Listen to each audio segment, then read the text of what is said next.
The human brain is lazy, and this shows in how you interview. Seriously, your brain, unless kept in check, will spend most of its time subconsciously tapping into biases, whether conscious or unconscious, and this has serious consequences for how you hire.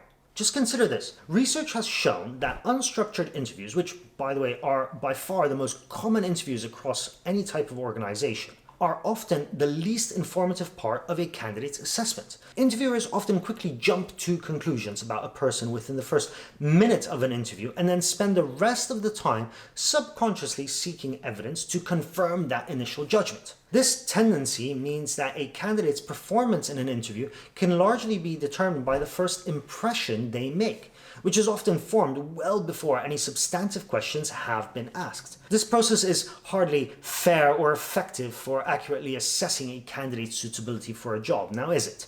So, what should you do to become a better interviewer and make better hires? Well, a lot. But I find that a good place to start is with recognizing your own biases. Now, there are many ways you can be biased. The trick is building self-awareness of this. In fact, it has been proven in multiple studies that simply knowing what biases you can fall into can already help you identify your own biases. So what are the biases that occur most often during job interviews? Well, here are the top 5 based on scientific research and also my own experience.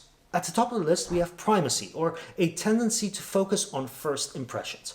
Next, we move on to contrast, which is basically rating candidates against one another instead of against a common standard. Moving on, we have halo horn, which in simple terms is letting a single positive or negative trait overshadow all else. We all know the feeling of getting hung up on something. Well, this is basically it. Next, we move on to stereotyping. Now, I think you know this one, but just think about your reaction if you were, let's say, interviewing for a CEO position and someone looking like a Hell's Angel walked into the room. What you most likely did in that split second there was stereotyping. At number 5, we have the similar to me biases. They're actually a group of possible biases, but they are best summarized as looking to hire people who are most like a mirror image of yourself. This can be both physical appearance, communication style, or way of thinking. And as a bonus, there's also a tendency among interviewers in a process to exhibit something called blind spot bias. This is basically recognizing that others may be biased, but being confident that you yourself are not.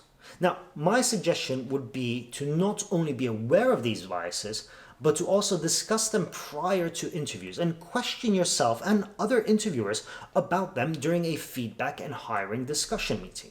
Again, studies have shown that just having a simple bias recognition list can provide interviewers with a less biased outcome.